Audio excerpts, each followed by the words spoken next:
Hi there, today I'm going to show you how to make vegetable fritters. These are based on traditional South African pumpkin fritters, but I'm switching out the pumpkin for whatever sweet type vegetables I have on hand. I've made them out of butternut, squash, and pumpkins, and sweet potato make good ones, and carrots make good ones. So I'm making today's out of carrot and zucchini.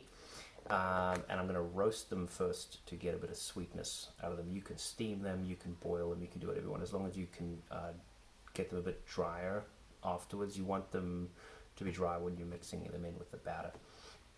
So I'm going to chop up some veggies and roast them, and then once that's done, we'll make the fritters. Alright, I'm going to cut up a zucchini here. This is a medium-sized zucchini. It's just a bit more than a half a pound's worth. It doesn't really matter how you cut it up, since you're roasting it. I guess I should have cut it in half first. And I'm going to put it in a roasting pan. You can use a baking dish, you can use whatever works in your oven. I like to use cast iron because that's what I like to use.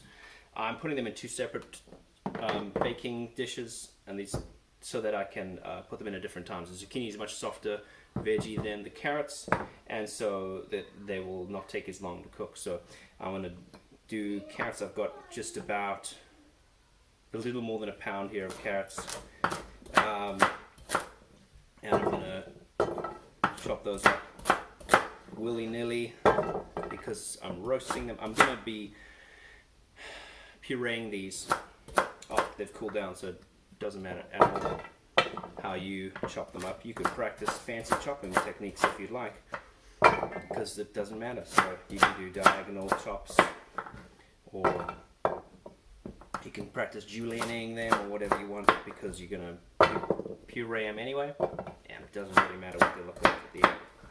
Alright, so there you go. I'm just going to put these carrots in the oven first for about 40 minutes. I'm not going to season them or anything, because that's going to happen later after they've been pureed.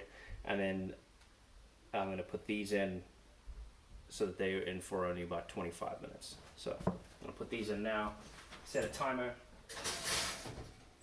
and then put the zucchini in a little bit later. Alright, the veggies are roasted, and I'm just going to put them in the food processor here and puree them. The zucchini did indeed take only about 25 minutes. The carrots took significantly longer, closer to an hour than 40 minutes, than the 40 minutes I had suggested earlier. So just cook them until they get soft, whatever whatever time frame that happens to be, that's the time frame you're looking for. Alright, let's get these things pureed.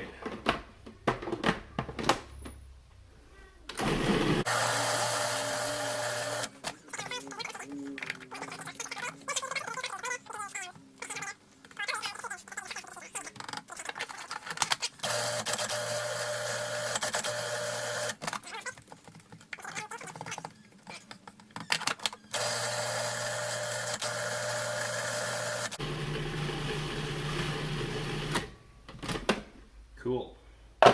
Alright, that's a nice consistency. See, it's kind of goopy. It's not too moisture heavy, which is good, because you don't want your batter to be too runny once you're done. Alright, so that part's done. We'll move on to mixing up and making the batter itself. Alright, time to mix the batter. I've transferred the veggie puree into the mixing bowl, and I'm going to add the rest of the ingredients. Not a lot of ingredients. About 2 tablespoons of sugar, 2 teaspoons of baking powder, 1 cup flour, 1 egg, lightly beaten. Not a really necessary step. Makes you feel like you're fancy or something when you do it, though. Like you know what you're doing. Alright, I'm going to use this electric beater to mix it all together.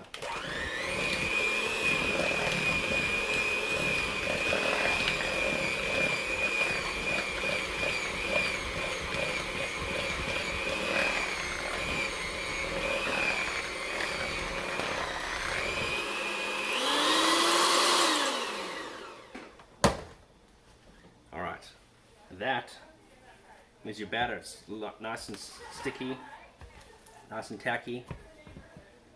It could be more pureed than it is. You can see a lot of the, let's hold it really close there. You can see a lot of the chunks in there. Maybe that'll give it nice texture. So you can go all the way like baby food puree level, or nice and chunky, however you'd like it. Alright, so this batter's ready. Let's get that fry oil heated up, and we'll fry these guys up. Alright, it's time to fry these guys. I want you to just take a little bit in a spoon, drop it right in the oil. You can do as big a spoonful as you like, or a spoonful as you like, depending on how many you want and the size you want them to be at the end. Just drop them in, let them fry up. Like with most frying things like this, once they start getting ready, they're going to float to the surface. Because I'm doing a shallow fry here, not a deep fry, I'm going to need to turn them over. I don't have any fancy dancy doodads, so I just use a fork to do that with. So I'm going to stop there because it's going to take a couple minutes. Honestly, I don't have a good time range for frying these things. For me, it's all guesswork. You could probably do some Googling to figure out exactly how long to fry things like this for, if you want to do that. So I'm going to let these fry for a bit. Going to turn them over. We're going to take them out and see what we do after that. I'm not sure if it's clear in the video, but you can see they're kind of moving around a little bit in the oil. That means they're pretty much ready to turn over. And you can see from a color as well that they are. I like to kind of push them down and flatten them out a bit. That's a personal preference on my part. Flip them all over.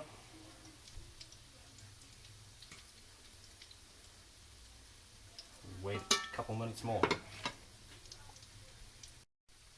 Alright, they're just about done. I have here a little bowl of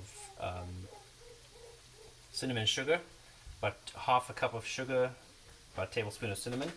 I'm going to take them out, shake off any excess fat, dunk them in, kind of coat them a little, plop them on the thing to dry.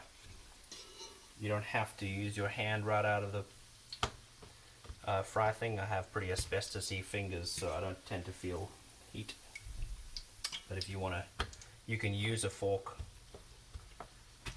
in here. One fork to get them out of the oil and another to turn them around in the cinnamon and sugar mix. Will work just fine.